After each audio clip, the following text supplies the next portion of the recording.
was Lowe's the night before. So I used that as like, hey, I go, small world. I was just with Lowe's last night. I go, we were at such and such, this restaurant, and there's Lowe's. And I was like, oh, God, it's Lowe's. Yeah. You know, I haven't seen him in a long time. And we're just really having a friendly chat and whatever. And I finally just said it. I go, sorry, have you found a singer yet? I know you guys are looking for a singer. No, not yet, man. We haven't found. I go, I know a guy. He's like, who? And I go, me.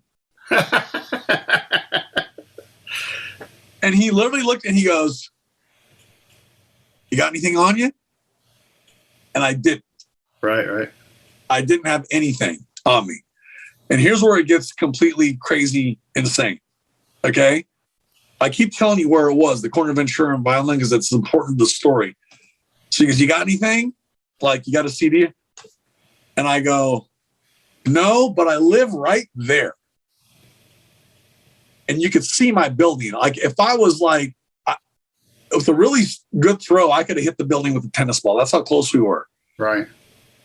I go, no, but I live right there, and I have something there.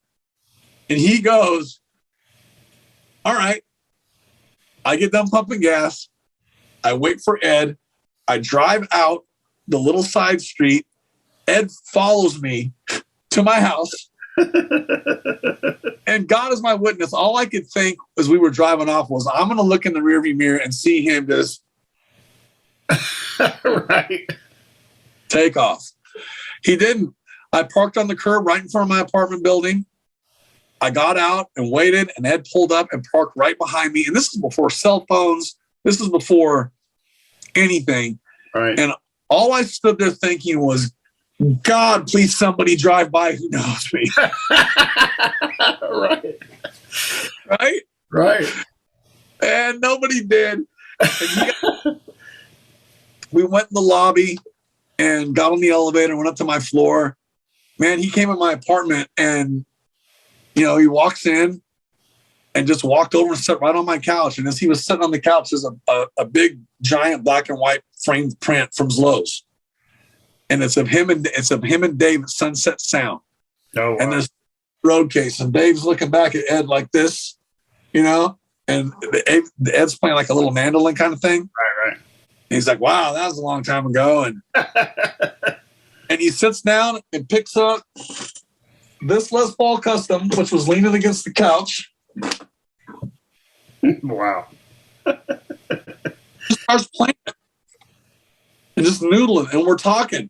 He lights up a cigarette, right? Yeah. And he's telling me about Wolfie, and Wolfie had to be really little at this point. He's like, oh my God, he's a kid, can play everything already. He sings like a bird. Sounds like Michael Jackson. Right. You know, he's got his kid and all this, and we're just talking. And then I remember he goes, as he lit a cigarette, he's like, you know, I got tongue cancer. I go, oh man. And I go, I didn't know that. I go, no, I didn't. He goes, yeah, it's fucked up. He goes, they had to remove part of my tongue, you know, to cut it out. He goes, people hear me talk and think I'm fucked up and I'm drunk again. He goes, but I'm not. It's because they removed part of my tongue. Right. Telling me all this. And it's just a lot to take. I mean, it's a lot. It's like, right. I'm sitting, hey man, he goes, play me something. He's holding my guitar the whole time, just, you know. So I put a CD in and I started to play it and I gasped it. So he goes, no, turn it down, man. Turn it down. Like it was too loud. Really? You know? Yeah. Turn it down, man. Because that's not what I've heard about him. Well, at least at 5150. What? I know it. Yeah. But he was like really leaning in. He's like, oh yeah, that's good. That's good, man. He's like, yeah. And then he goes, well, look, I'll give you my number. And I went and all I had was a People magazine sitting on the table over there. Ed wrote his number on the magazine. Mm-hmm. He goes, well, look, he goes, I'm going to take this. He goes, give me a call. You know, give me a call this week. And this was a Sunday afternoon. Okay. To my credit, I really kept it together. Right. He didn't tell me no. He gave me his number and he said, call him.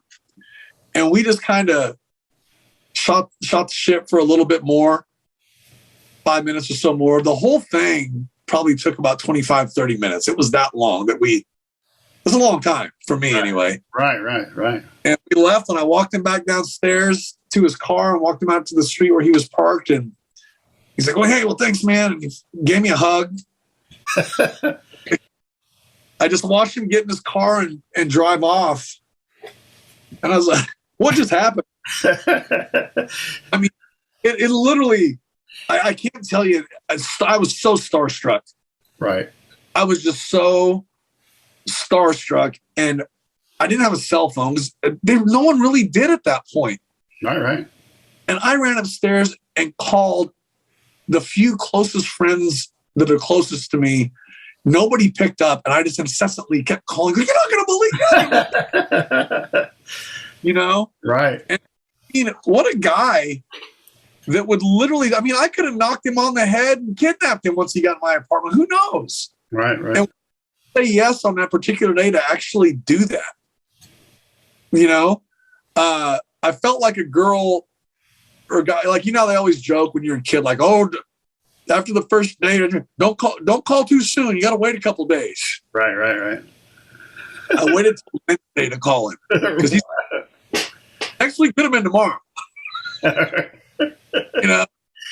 I did call. He did pick up, and I said, he goes, hey man, he goes, oh yeah, okay. Look, man, your voice is great. You sound great. It's just not what I'm hearing for what I'm doing. It's just, and I was like, fair enough. Right. He followed through. He didn't blow me off. Right. He didn't string me along or anything like that. He could have written a fake number down. Shit, it could have been anything. Right. And I never auditioned with them. I was never considered to be the singer for them. That's as far as it went. But it was just like, as much as I loved Ed, I loved him that much more after that because he did not have to do any of that. Right. And it was just tremendous. Even today, I haven't talked about it in about a year. Right. And it just, I still can't believe it. I really can't. So did you have any more interactions with him after that, or that was it? Nope.